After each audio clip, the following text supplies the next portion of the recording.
Okay, welcome to the second half of the IACT2014 course.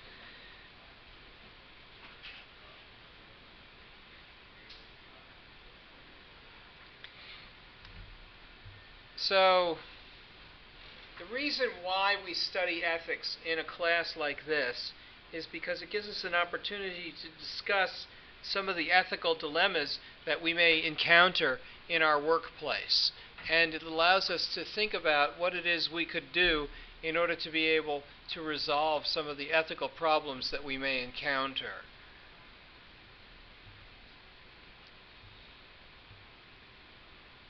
So, somebody says you have an obligation to public safety. You're supposed to build buildings, let's say, that don't fall down. That's an obligation to public safety. So you're building the buildings, and you're building them in San Francisco. And in San Francisco, they have big earthquakes. Now, how are you supposed to build the buildings so that they don't fall down with big earthquakes? Maybe you have to build them a little more expensively. Maybe you have to build them so that they can move a little bit. They have ball bearings, and the ball bearings roll on these big dishes, and if you make the dishes small, it'll absorb small tremors. And if you have other dishes on top of the big dishes, maybe you could have big tremors with larger dishes, all being absorbed by these ball bearings that allow the buildings to move. And you say, gee, that's going to make the building safer, but maybe it's more expensive and your employer doesn't want you to spend the money. What do you do?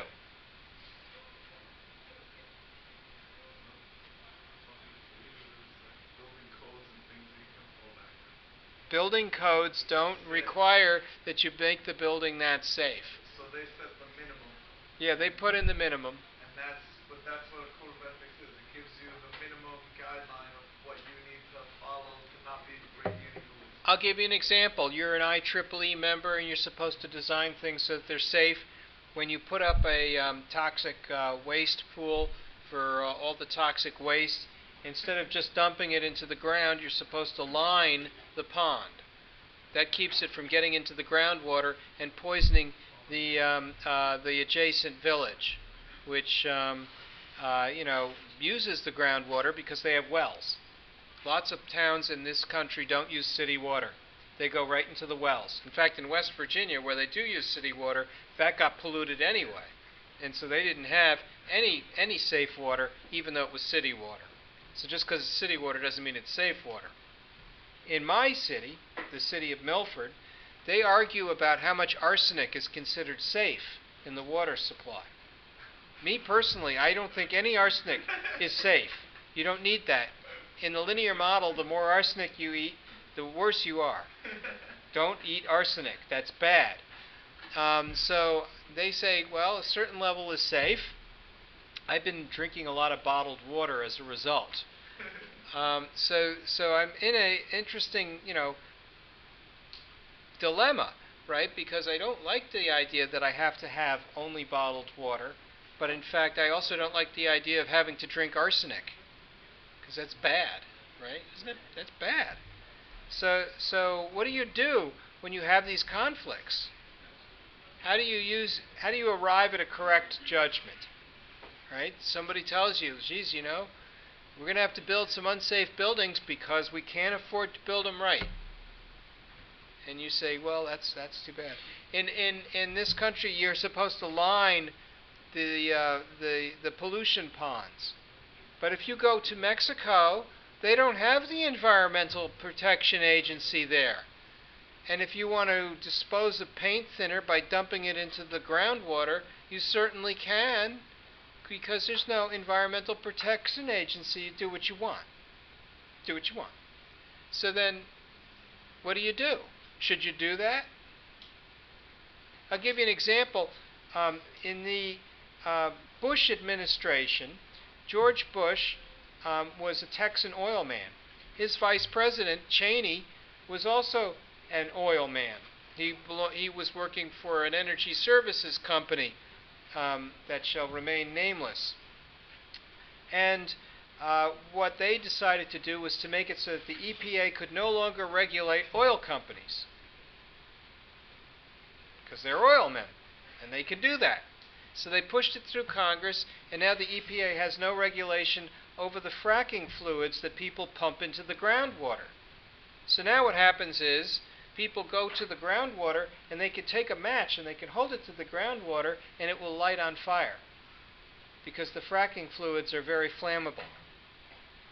And no one can know what's in the fracking fluids because the EPA doesn't regulate what the oil companies put into the groundwater. Is that ethical? You know, the economists, they call that an externality, a negative externality, because you're polluting the water for everyone. Right? What is that ethical? Yeah. It is? That's not moral. It's not moral, but it's ethical? It's ethical to pollute the groundwater with fracking fluid? It's ethical to go to Mexico and dump paint thinner in the groundwater and because there's no EPA? But ethics and morals are very different things. But didn't we talk about a code of ethics that says we have to think about public safety? To the point that the law says that you have to. Oh, There's is that what it said? limitations on everything. I thought there was something in here about a code of ethics. Wasn't there something in here about safety? There should be, but it's to the point of as safe as the rule says you have to be is as safe as you have to be.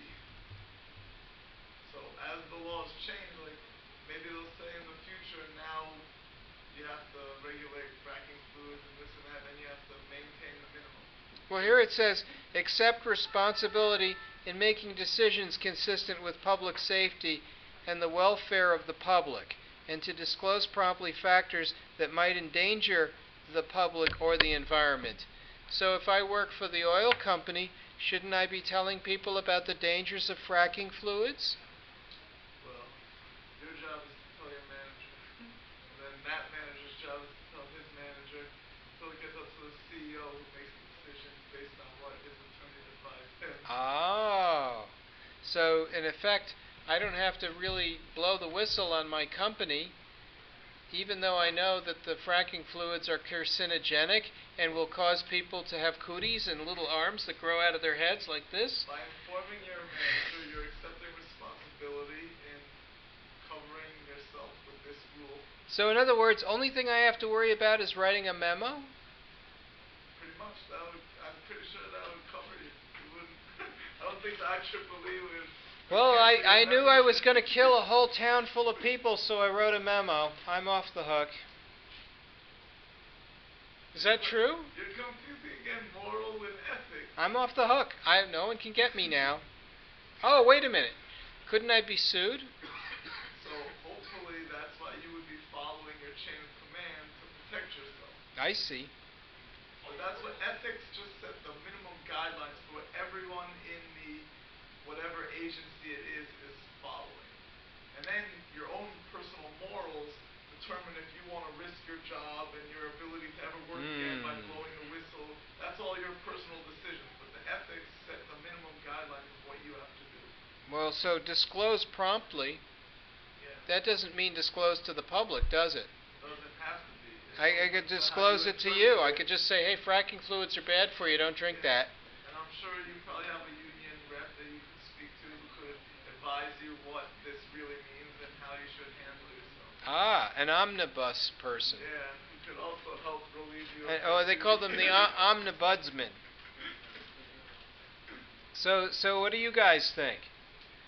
Is Mike right about this? I got no opinions from anybody else. People who sit in the back have no opinion. Okay, I think all the people who sit in the back must now sit in the front or participate in the class. What are you doing on those laptops there? You're not sitting there playing solitaire, are you? Is it, if I come back there, will I be seeing Minefield? What are you guys up to back there? I'm thinking this is a big problem. Somebody is in this country and they're behaving one way. They go to another country, they behave a different way because the regulations are different. So I go to Mexico, I can take the paint thinner and I throw it into the groundwater and I poison a village. And I wrote a memo. So Mike says I'm off the hook. You guys think that's right? No, not right. You think maybe, oh, I know. Suppose I said to you, I'm not off the hook in terms of my morals, but maybe I'm off the hook in terms of my code of ethics. I disclosed promptly with a nice memo, wrote it nicely. I brought it to the writing center, so it looks good. And now it turns out I've disclosed. That's it. Well, what would happen is, in your example with the polluting of the groundwater, your memo would travel somewhere up some sort of a chain and eventually be discovered if people were actually injured, like you thought they would eventually be injured because of the polluting of the groundwater. Yes. That letter would be found, the company would have been on notice, and because they were on notice, now they're responsible to a higher level. Yep. I'll keep a copy of that memo. Yeah. Be sure you keep copies at home. Don't keep them at work, because those copies of those memos you're going to have to produce after you've been fired. And you're going to have to say, yeah, I kept a copy of the memo I sent, and I told them, don't dump paint thinner into the well, because people won't feel well afterwards. Yep, I could see that. So why do we think about these dilemmas? I think if we think about them, maybe we can decide right now what it is we would be doing in terms of how we would act if we are encountering these sorts of ethical issues. I think it was Tariq who said he wanted to do the healthcare informatics thing, and I said, you know, there may be ethical issues in using other people's health records in this way. What about disclosures of these records, right? There are certain laws, HIPAA laws involved. People are concerned about their privacy. What about privacy issues? These are problems, I think, which harm the public in ways that we may not think about. So when you start to think about your thesis work and you start to think about safety and the ethics section of your thesis, maybe you need to think more broadly about some of the ways in which you would feel if somebody did some harm to you. And if that work you're working on can do harm, you know, let's think about the ethical implications. Someone said, I want to build a networked embedded system that controls robots. What if the robots do some harm to somebody? Right? And that could happen if it gets hacked. Right? And they get into the robotic system and they can do what they want. So maybe there's a safety consideration. How do you define a professional? You know that you all here, you're in a professional program. What's that? What's a professional program? You're in it. Right? ECE is a professional program. I'm a professional. Trust me, I'm a professional. Right? What does it mean to be in a professional program? What is the mission of a professional program? Why do they have these things? Why am I here? Where are you here?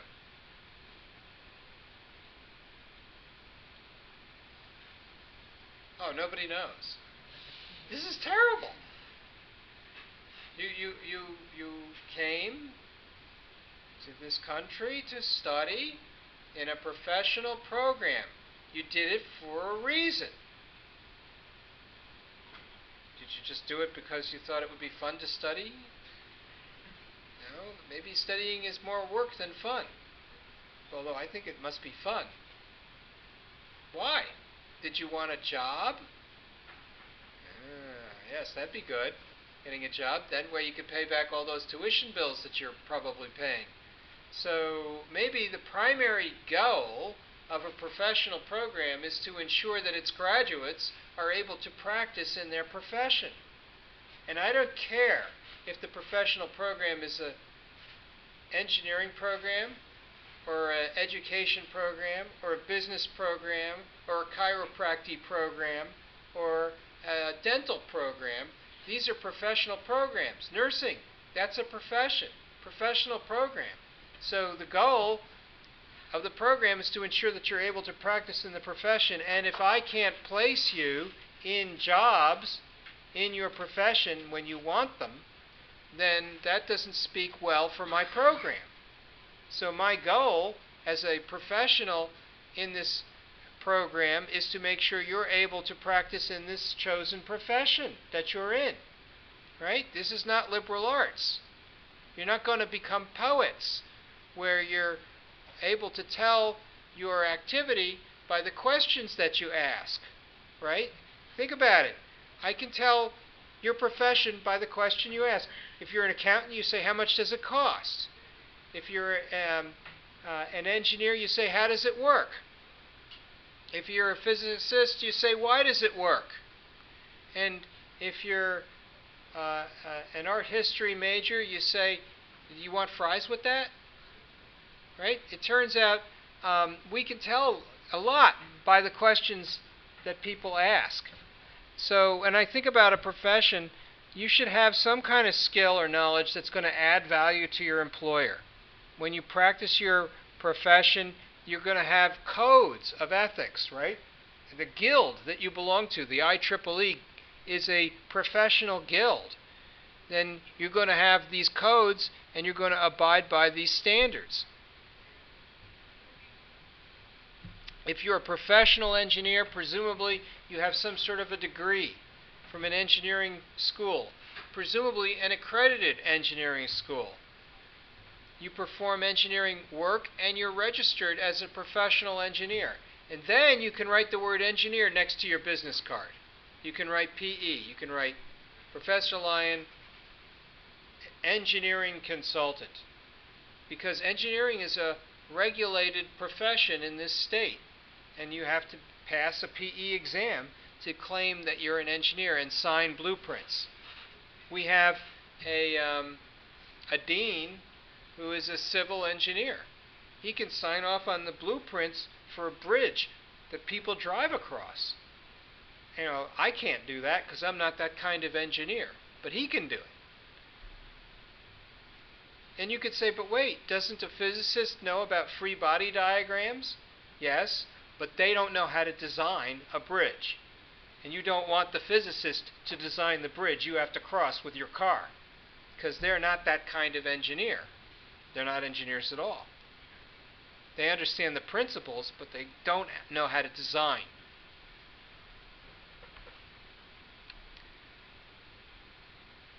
Codes came from ancient Babylonian times. This is 1758 BC. If you had a house and it fell down and killed somebody, then you could be put to death. And if it killed somebody's kid, then they could put your kid to death. This is like the law. Things are a little bit different now. Now you get sued. I mean, they didn't have that you get sued thing back then. They had a different set of law. But that's where these codes all come from. They called that justice. Is that justice? Maybe. It's Babylonian justice. Yeah, it keeps you honest. You know, I don't think I'd want to be the guy who builds houses in Hammurabi's nation. You know, it doesn't sound really nice. So I've got these codes: being honest, serving the public, increasing competence, holding safety paramount, being truthful. It's almost like being a Boy Scout.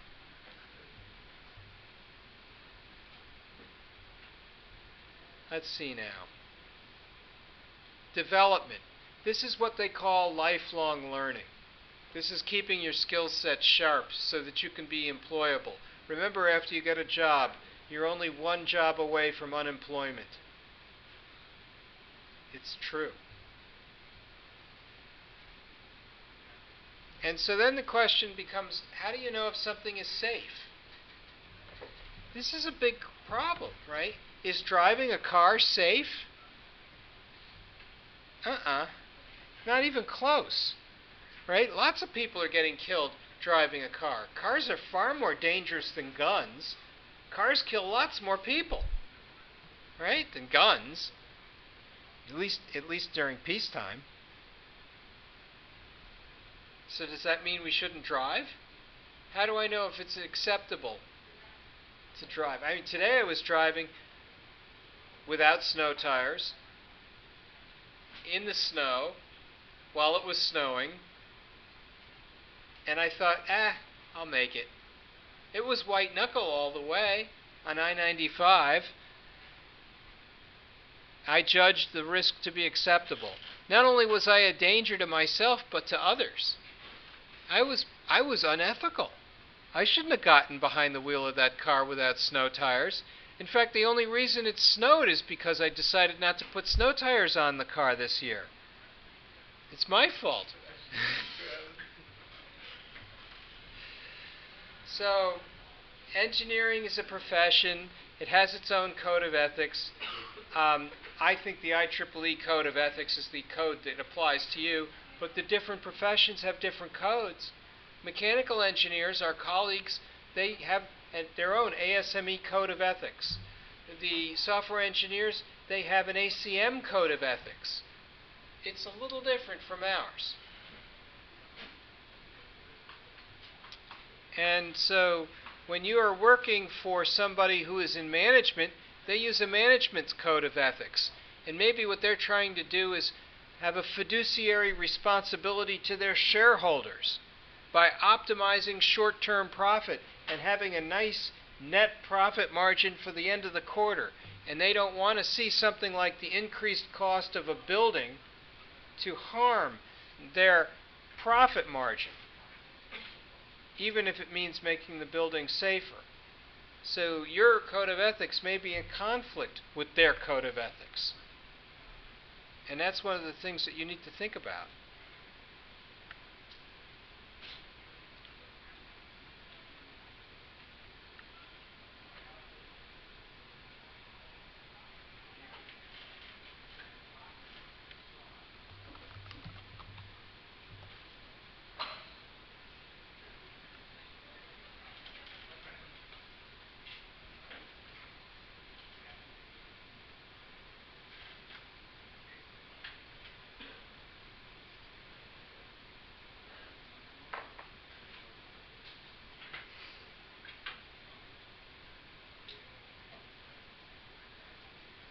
So, I've been referring you back to the instructions for the preparation of technical papers and term papers.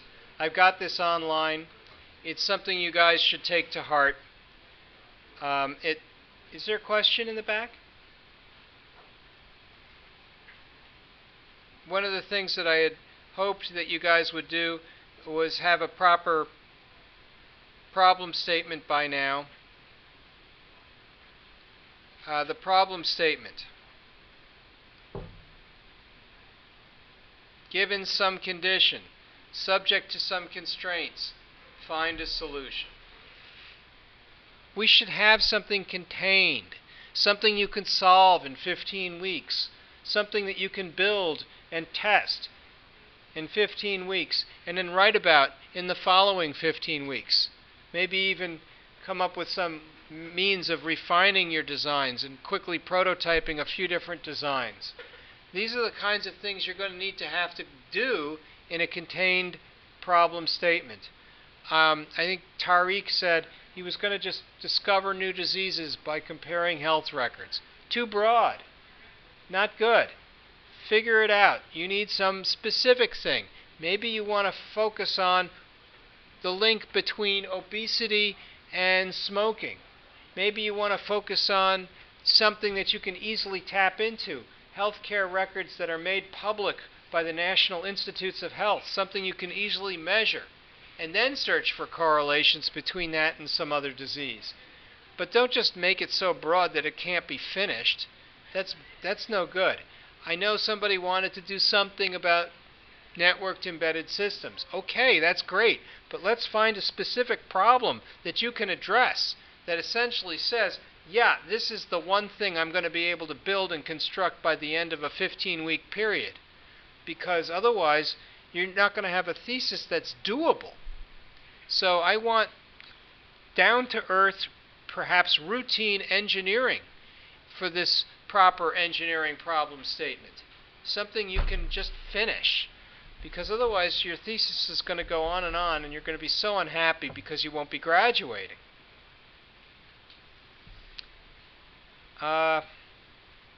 You know, if you don't pass thesis 1, you don't get to go to thesis 2. And you have to repeat the credit hours with extra credit hours. Because then you're not doing the thesis option.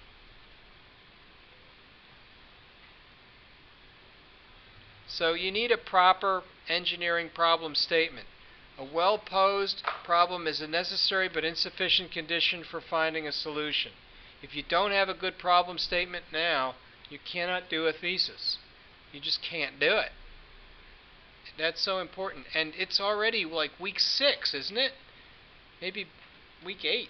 I don't know. It's almost the middle of the semester. No way. Week 8 already? It's week 6. Right? January. Didn't we start in January? And what is this, like the 18th? So it's been at least 4 weeks. 4 weeks. Okay. I mean, you need to know about these things. Problem statement does not sound like motivation. Right? A problem statement does not have quotes in it. A problem statement doesn't necessarily describe how you're going to do it. That goes into the approach. A lot of people started their problem statements with, oh, this is an important problem because. No, that goes under motivation. So, you know, societal impact, that's what you write about when you're in motivation.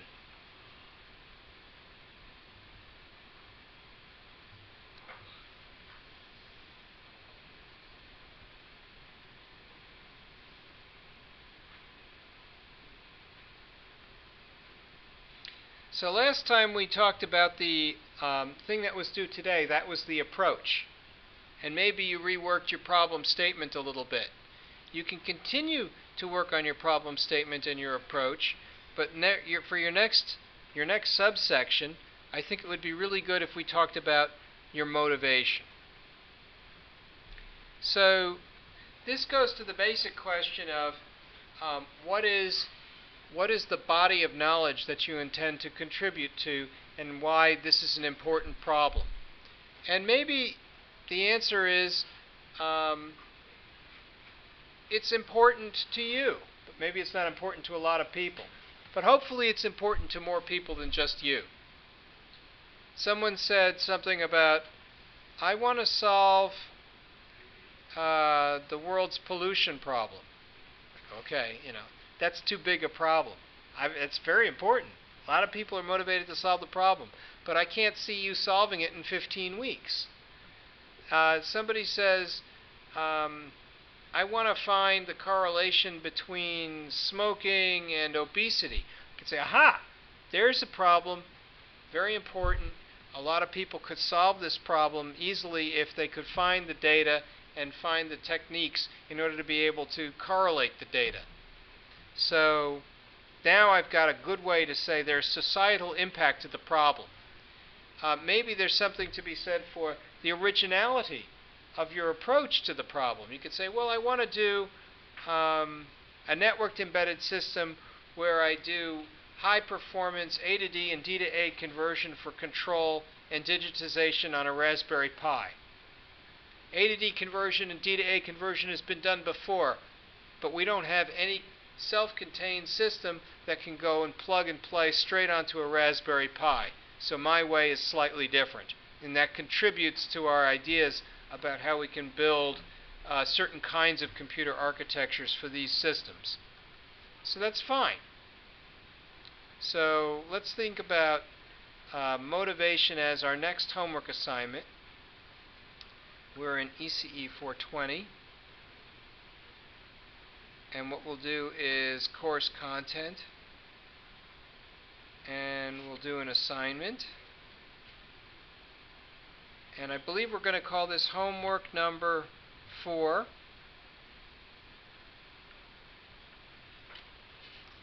Write the motivation section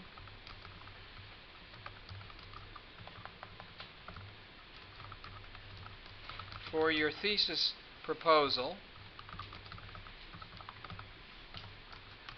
Also revise as needed the problem statement and approach that was due today. Include I think we should be up to at least 25 papers that you have ordered by now, listed in order.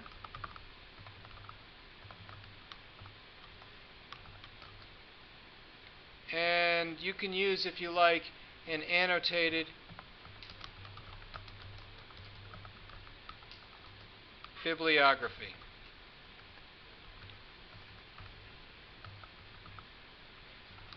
Well, we can do the following. Include the papers you've ordered by now. Write a how would you write it? A few sentences about each one. I won't say a paragraph.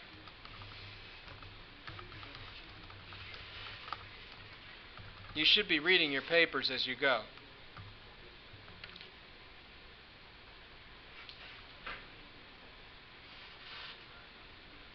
So here's the motivation. This section should describe why someone should be interested in solving the problem. State the significance of the problem. Let's put that on its own line. What is the contribution to the appropriate body of knowledge? Is there a question?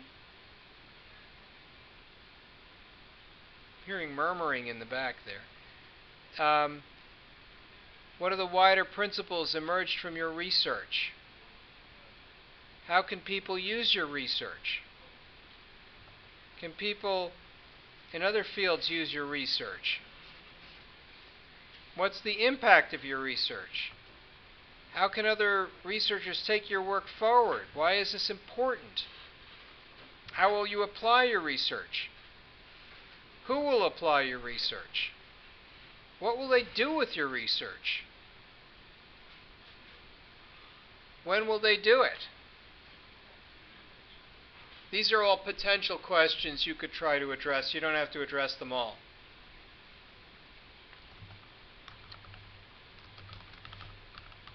Some of these questions. As many as you can. Not all of the questions will apply. So, somebody have, let's see, we'll go through the list. Vijaya, Bonapali, Sumit. Yeah, what's your thesis topic? It's density-based profit control system. Is that the one with RFID tags? No. It's based on infrared. Infrared. Yeah. Okay. So how does that further societal's knowledge? Has this ever been done before? Actually, if you search in internet, there are a lot of people done that, but my concept is different. In that way, they did not put the knowledge regarding when there are standing weightings.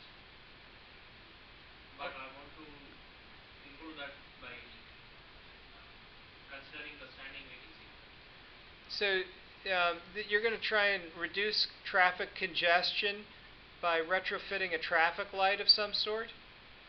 Or this is the traffic one, right? Yeah, but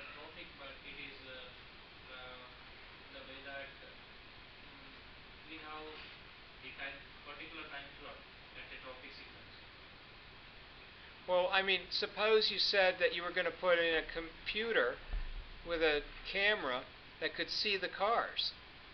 So then it turns the light green and lets the cars go because it sees there's a big line, just like a person if they're directing traffic, and then turns it red when they empty out the lane and lets the other people go. So if you have a long line, much longer than the other lines, they get more time. So it's an adaptive traffic light controller. It adapts to the queue, and if the queue is long, it gives them more time to reduce the overall expected waiting time, which is a laudable goal. I hate waiting in line. So why not, do what others have done, but instead of embedding something in the road, make it a computer vision system that can see out the traffic light, and it's a self-contained traffic light. That in that way, you've got something that may be a little different than what exists already. I don't know. So now you've got, societal impact. Think about all the gas that's being wasted by all the people who are just sitting there. Think of all the time that's being wasted and how unproductive they are economically by sitting there and waiting. So if you can reduce the waiting time, you can make everybody more productive and thereby improve the productivity and the gross national product of society. Right? Nothing wastes gas more than idling cars. Think of all the carbon dioxide that emits and all the global warming. You're saving all the children from being drowned by rising sea levels because of your work, your important work with the traffic light. Yes, so it's easy to motivate that problem because waiting in line stinks and nobody should have to wait in line. So I'm liking this. That's an easy one to write. It's almost like you got a free 100 points there. So let's see now. We'll allow a single attempt this time. The grader has been complaining there have been too many attempts. So we're just going to have one attempt, and maybe you guys will just give it your best shot, and that's it. What we'll do here is we'll make it do... Oh, that's the display until... We're not going to leave the ability... let's see, what is this? Due. I want the due date. Due date. That's what I want. Due date. Next week. Due time is 5 p.m. And does anybody have a problem with the unlimited attempts versus limited? I had it unlimited. You guys could put in as many as you wanted, but I think the grader only wanted to see one, and he's getting overwhelmed. So I'm putting in a single attempt. Is that okay? You guys good with that? I only worry about if you submit the wrong thing or something like that, then you're stuck. Okay, so shall we try 2 attempts? Is that enough?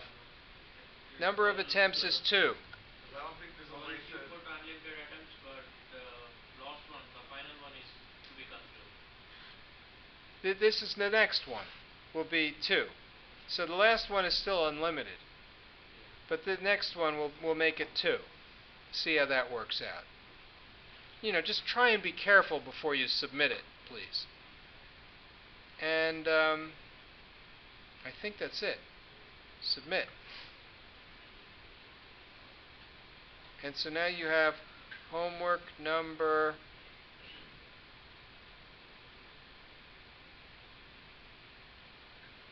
4.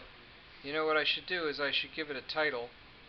So let's edit it, and we'll call it Homework 4 Motivation.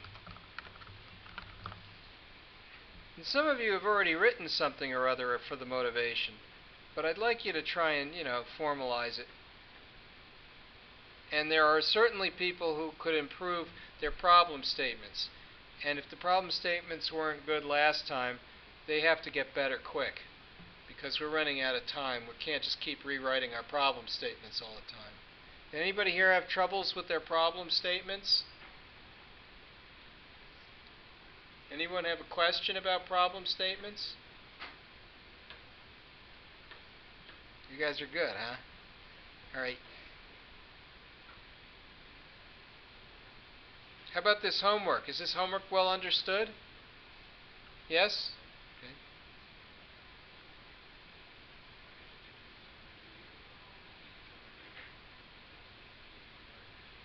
Okay. I'm still hearing talking in the back. You, you got a question? You sure? Sure. Okay. Don't be shy about asking questions.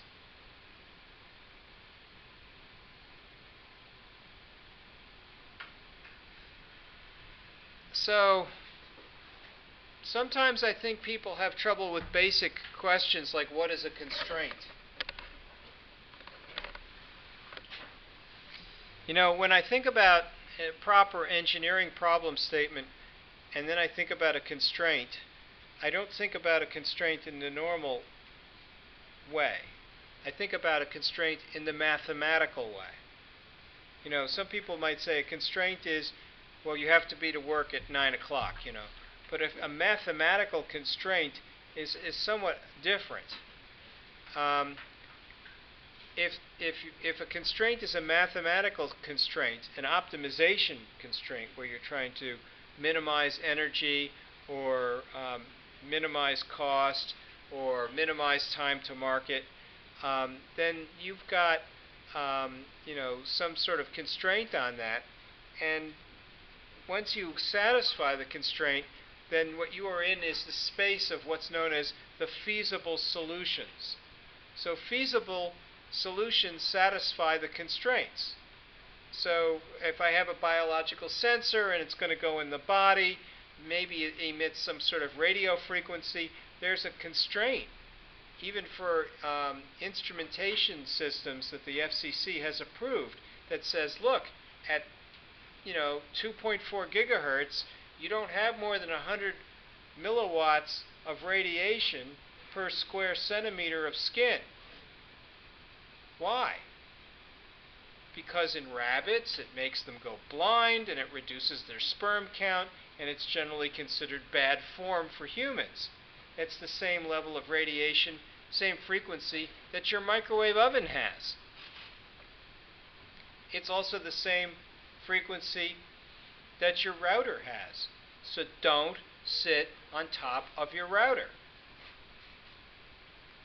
I don't know if you guys have a router at home with like a little antenna that comes out. That's 2.4 gigahertz. That's microwaves. That's the kind of stuff that boils water. So don't put it near your eyes. Don't sit around it. Don't leave it next to you. This is nasty stuff, right? And I see these sorts of things happen all the time. People are walking around with their cell phones glued to their ears. You know, these things, some of them are emitting substantial amounts of RF radiation. It's not necessarily safe. So when you think about stuff like a constraint, think about the effective radiated power. If you have an antenna and it tries to have a little antenna gain, the effective radiated power can be much higher than the output from the power amplifier. I used to run a power amplifier that was 5,000 watts at 91.5 megahertz. We ran it up to an antenna. We had gain. Our effective radiated power was 10,000 watts. I used to be the chief engineer at a radio station. And turns out that's dangerous. You do not want to be on the tower next to VHF RF power transmissions because they'll blind you, right? You don't want to be anywhere near that stuff when it's running at power. And that's not even considered a dangerous frequency, but it's a dangerous power level. So you can get all kinds of interest. This is radiation, right? It's not ionizing radiation, but it's still the radiation that will heat the body. It's still the radiation that will blind you when you have it graze your skull. So it's not good for you, and you shouldn't expose yourself to it. So this is one of those basic constraints, right? The FCC gives you issues, gives you constraints. You may have constraints on performance. BER stands for bit error rate. if you're trying to use a sensor that's going to transmit data, you may be shooting for some sort of bit error rate. There will always be error, but maybe you can control the error. You can control the error by reducing speed or by adding some coding, which essentially adds to the overhead of transmission. You may want to say, look, this thing has to have a range. That's a constraint. It has to work at 10 meters. Right? Bluetooth works at 10 meters. After 10 meters, it doesn't work at all. It's a well-known constraint on Bluetooth. Those are constraints. Everyone here should have constraints built into their thesis. So if your thesis has a problem statement without constraints, that's a problem. I need to know what the constraints are on your problem, because a lot of times what happens in life is the problem remains the same, but the constraints change. You start to relax the constraints. You say, well, I'd like to do Bluetooth just like regular Bluetooth, only it doesn't work at 10 meters, it works at 100 meters. That's a big difference. And that could make Bluetooth a lot better for a lot of people. You could say, well, it works at 100 meters, but it's slower. Well, 100 meters, that's great. I love something that works at 100 meters. So, that's a big difference. By the time we're done, we should have about 45 papers reviewed, written about, and incorporated into your thesis, relevant to your problem. And if your problem statement is changing now, then you have to get a whole bunch of new papers now. Different papers. Papers related to your problem statement. So we got to get that problem statement nailed down. And every time you have another paper, you're going to be answering questions like, why am I reading this? What did this contribute? Why is this paper important? What are they claiming? And does this seem right? Are these claims valid? Basic questions like this are so important because you have to learn to think critically about what has been published. You don't accept anything on face value. Remember, the most elementary of laboratory behavior is to repeat the experiment. So if somebody says, oh, I got cold fusion running in my teacup, you're like, oh yeah? I want that. I want that to work for my teacup. And if it's not going to work, I don't believe it because it sounds too good to be true. So it turns out there is a thing which people call validation. Someone says, I want to clean up the air that comes out of a smokestack. I have a hypothesis that I can do it better and cheaper than Americans do it. Okay, great. How are you going to prove that? What experiment are you going to run? Is anybody going to let you near their smokestack? What will the preliminary results look like if you're successful? And how will you summarize those results? You say, oh, now I can have clean air for everybody and we'll be able to breathe exactly what comes out of the coal-fired boiling water plant. Great. I'd love to see that work. And then at the end of the day, we're going to see milestones that'll say, look, this is how I'm going to make it all work within 15 weeks. And remember, your code of ethics says you're not supposed to be too aggressive about your claims. I've heard this time and again where people say, oh yeah, we're going to get the whole thing done, we're going to write the software, it'll take me 3 days. I don't think so. You haven't allocated any time for trying to figure things out. It's not just typing. And then the question becomes, how much do I have to write? I'm thinking that you're going to have a dozen pages or more by the time your midterm rolls around.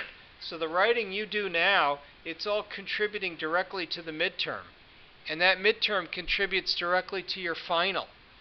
And you know that you're not going to take a test here in class for your midterm or for your final. There's no test, right? It's all homework. It's all projects that are being assigned. And so what that means to you, the student, is it behooves you to get your writing done and to get it approved and looked at early so that if you have problems, you can fix them right away. Because the longer you put it off, the worse your grade's going to get. initially we were kind of nice about it. You know, everybody was getting 80 and 90 and whatever. And then the grades started to get worse and worse. And they're not going to get better. And the grading's going to get harder.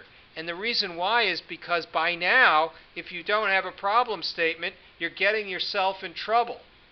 And we're trying to send a message. And the message is, get it together.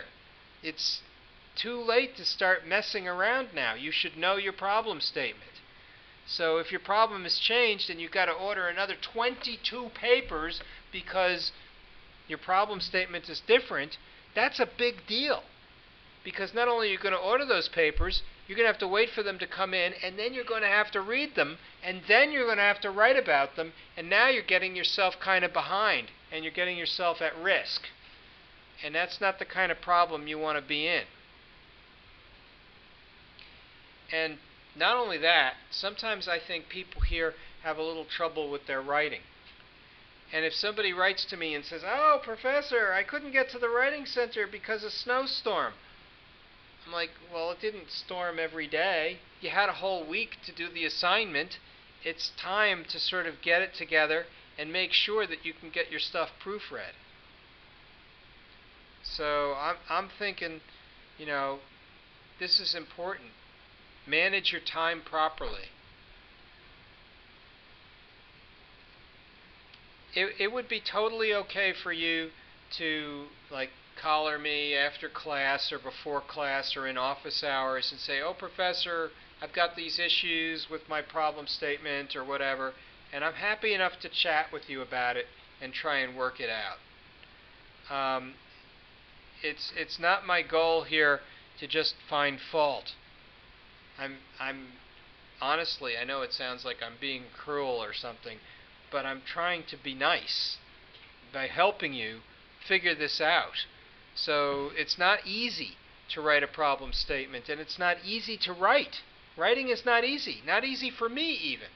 So it's one of those things that you need to get better at, and that's why I'm here, is to help people here get better. So this business about it can't be trivial is important, but most important, it has to be doable. And it may even seem like routine engineering, but it has to be doable. And so when you go to say, I'm going to design and implement and test something that we're going to be able to make work, figure out that it won't work right away. If what you build works the first time, you didn't learn anything. That's it. If you write a piece of code and it works the first time, you didn't learn anything. The goal, of course, is to learn. So it's likely, that you won't get your thing to work the first time, whatever it may be. And you're going to have to work on it. Research is a speculative activity. That means you don't know how long it's going to take to do. That's why I say you've got to plan to finish it in 15 weeks, because I guarantee you it's going to take longer. You're going to set yourself up to fail if you think you're going to finish the whole thing in 20 weeks and do your write-up in 5 weeks or 10 weeks. It just won't work. So, no, you won't be productive every week. You'll be sick one week. You'll be away another week. There'll be some issue that comes up. You'll be out. And you won't be able to deal with it. You won't be productive every day. And that's just the way it is. And at the end of the day, we'll have to talk a little bit more about the conclusion. The results left for future work are the results that you can read in other people's PhD theses. Whenever you read a PhD thesis, if you look at one, you'll see someone has a conclusion. Look at that conclusion. See what the problems are that are left over. Those are generally good research grade problems. Problems that you might like to try to tackle. And that's a perfectly good place to go to find problem statements. Because people always have problems left over when they're done, even with their PhD thesis. They have problems that are left. They didn't solve the world's problems either. So, we already talked about organizing literature. We talked about the taxonomies. And we know what a taxonomy is right now, right? Directed acyclic graph, we're good with that.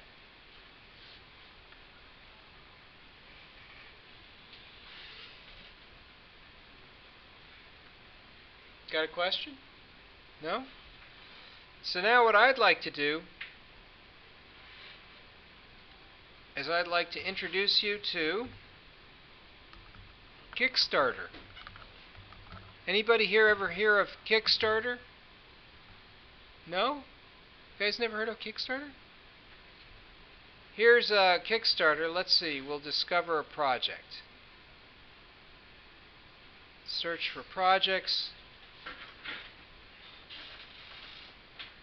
Augmented television. Oh, start. There it is. Start a project? No, I don't want that. I'll go to my webpage and I'll find the project that I'm looking for. Let's see. Here, we can check out my new store. And here's a Kickstarter project. And now, I think maybe we can play my little Kickstarter video. Does this work? You can hardly hear it, but that's okay because I can't stand to listen to myself anyway. So what I thought I would do, and I don't know if you can tell this is me, is come out with a product, and this is a rendering of the product. And I wanted to offer it for sale. And so I thought, well, I'm not going to make a bunch of these things unless I can get other people to spend money to buy it. So I would encumber the funds in advance, and then if I had enough funds, then I would manufacture. Otherwise, I'd return the funds. And so I was looking for enough money to make maybe 100 boards. And I ended up making about 400 of these boards. They do signal processing. And I wasn't charging very much for them because I was making so many, I was able to get the costs down. And what I wanted to do was demonstrate that I could make the boards. So I showed the first 10, and I showed the prototype, and I showed how it works, and I gave the demonstration. In the demonstration, because it's signal processing, I did several effects. So you could sort of hear echo, and you could hear phaser effects, and all these different interesting and wonderful effects. This is the oscilloscope that I have in my living room. Everybody should have an oscilloscope in their living room, right? This is a 1969 dual trace 200 megahertz Tektronix oscilloscope. It has tubes and handles and weighs over 50 pounds. But because it has handles, it's portable. And in this case, I thought, well, geez, maybe somebody would want it, but I don't really know. How can I know if anyone would want it? And when I ended up selling all these boards, right, then I said, oh, wow, we have something here. This is different. And so my thinking is, yeah, you guys could do a thesis just like this, where you make this little board, you offer it for sale, and then you get some money that comes in, and now you've monetized your thesis. Wow, how exciting. And so now you've embarked into an area known as engineering entrepreneurship, where with engineering entrepreneurship you get to actually start a little business of your own, and you can use it to do stuff like, I don't know, pay those real high tuition bills. Isn't it like $725 a credit hour now? Expensive, right? And you don't just buy one, right? You have to buy like 3 for each course. It's like $21,000, right? For each course. And that doesn't include the books and the registration fees and living expenses and all the other stuff that goes with it. Expensive. This is me playing guitar rather badly in through the signal processing board so people could see it. And there's my first 10. So that takes what's called execution risk away. People see I can make 10, they figure I can make 100. But what I don't want to do is make 100 and have them sitting in my living room unsold. So by asking people to commit some money in advance, the funds get encumbered by Amazon, and then if I reach my funding threshold, they get sent to me, and if I don't, it gets returned to the people who committed the funds, and I can go home and cry in my beer and come up with the next plan. So this is what they call crowdfunding. And with Kickstarter, you can do the crowdfunding in the United States, but I don't know if they do the crowdfunding in other countries. I think there are some rules about whether or not you can be an international in a different country and do it. But if you're here in the U.S., you can do it. So when you look at these sorts of things, you can see that there are these extras, add-ons, what they call. And as you increase your goal level, you can say, if I reach this goal, I'll give you these extra things. So I gave people 2 of the light-dependent resistors. Then I gave them 2 gold-plated audio connectors, and I gave them little extra videos so you can see the thing that I manufactured. This is the first time I brought anything to market, so this is done at least in part because I wanted to learn how to do it, but also show other students like yourselves that yes, you can do these things too, and you shouldn't feel intimidated about the idea of bringing things to market. This thing is a rendering that was done before we manufactured. So this is a 3D computer model of what it was supposed to look like, and then here is the actual thing after it was made, and now you can sort of see they kind of look very similar. So that sort of looks a little bit like this, right? Kind of looks similar. And so we did the whole model using free software called Eagle and Eagle 3D. So that was kind of fun. Eagle 3D, by the way, has simulators now too. So you can do a circuit board, you can do the 3D model, you can simulate it, and it's really a lot of fun. And I had a bundle, and with the bundle, I said, okay, we'll make it so that it'll come with an Arduino, because it plugs into the Arduino in order to be able to get its processing power. And people seem to like that as well. So this is one of those things that needs software, but of course you can make your Kickstarter project about something that doesn't include software. And by the time I was done, I was able to raise a little money. I made 400 boards, not 200, although I sold 200 in advance, and then they all got sold on Amazon. With Amazon, you can take your inventory and you can send it to Amazon, and Amazon will sell it for you. They do what's called Fulfilled by Amazon. And they handle the international sales. They take a commission, but nobody does pick-and-place operations better than Amazon. They're the best on the planet, I think. So this is one of those things I thought I would share with you because I'd like you to start to think in terms of engineering entrepreneurship. I'd like you to think in terms of ways in which you can come up with the next great device. And I'd like you to take that number and add a few zeros onto it, because I think you guys could do it. I have a friend of mine who I correspond with. I backed one of his projects, and he did a Kickstarter. His first Kickstarter raised $20,000. He did one recently, and Arduino, he raised $352,000.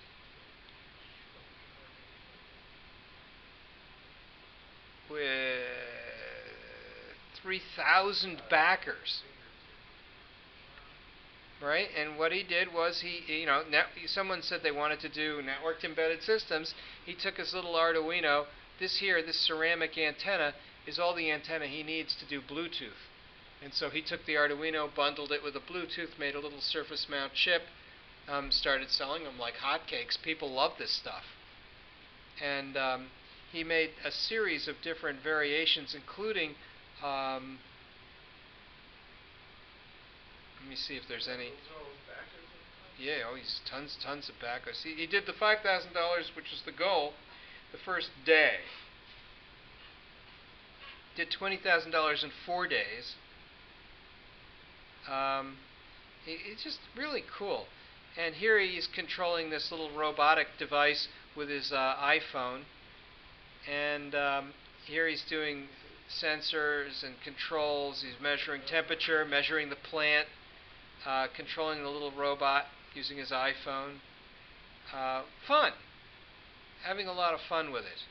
I think he instrumented the easy button he got off of Staples. That's the one where you press it and it says that was easy. He instrumented a door. These are all like Arduino projects that work on his mini Arduino. Yeah, he took his Arduino. You can see it's got a mezzanine bus where you can stack the boards. just like a regular Arduino. Oh, Here's the 3D model, and here it is after it was constructed. So you can see it looks very similar. And you know, it's beginning to sound like real money. You know, this is, you could almost live on stuff like this, little projects like these. So as I see it, you guys could think along these lines. If you said, geez, you know, all I really want to do for my thesis is build a board for this guy's computer because it's missing audio in and audio out like Professor Lyon did, I'll just do that. That's a thesis. That's enough. You know, and if you did it for Raspberry Pi, it might even sell. If you did it for this, I don't know if you have a big enough market. Raspberry Pi is way more popular, but this is kind of neat. And it has all the power of the Raspberry Pi as well because it's got the same ARM processor. You know, ARM is a 32-bit processor. Arduino is an 8-bit processor. It's not very strong as a processor goes. And ARM, by the way, is very similar to what they have in the iPhone. It's an A5 or an A6. You know, that's a MIPS processor. And it's RISC. You know, it's a 32-bit processor. They can have multiple cores, however. So I just thought you guys would like to see that. I think it's an interesting idea. I've never had any student do a successful Kickstarter project, but I now have 5 students on a team and they all say they want to. The question of whether or not they will or not, that's another matter. I want them to, and I will help them to do it. But it's one of those things where they still need a prototype. You dare not go on to Kickstarter without a finished prototype because you don't want to offer something for sale that you can't actually build. No one will fund it. That's the first thing. And the second thing is, if they did fund it, you'd be stuck because then you would be committed to build it. You know, you're obligated if you're taking other people's money. Otherwise, you know, they can turn around and sue you. So you don't want to get yourself into that kind of trouble either. It's almost, well, it's not as bad as being expelled, but it's almost as bad. You really don't want to get sued. And that's what I have for today. Does anybody have any questions about crowdfunding? Have you never seen crowdfunding before? It's a different paradigm than the paradigm of angel investing or venture capital. Because when you take money from backers, you're not giving away any part of your company. You still own all the company. If you go to an angel investor, they're going to demand a fraction of your company. So you're going to have to take, say, here, I'll give you $100,000, but I want 50% of your company. That means every other day when you work, you're working for someone else. But with something like this, when you work, you're working for you. You're not working for anyone else. You're working for yourself, building up your own company. And if the company is successful, you own all the equity in your own company, which has tremendous upside potential. You know, you might say, oh, $300,000, that doesn't move the needle for me. That's not big bucks. But that's the tip of the iceberg. That he did in 30 days. That's 30 days worth of sales. And when you look at the sales I did, I ran my Kickstarter project for 60 days. That was only 60 days worth of sales. All of a sudden, that's starting to sound like real money because it's not so much the total amount, but the rate at which it was raised. That's very rapid sales. So when you think about that, if the sales peter off afterwards, they can still be sustained. And if you continue to come out with new products and continue to innovate with new Kickstarter projects like this, you can reinvigorate those sales. So I don't know about you guys, but I find this to be something that really puts a twist in engineering. When I was your age in school, they didn't have this. They just didn't have it. It's the catalyst that really changes the way in which you can take innovation and turn it into commercialization.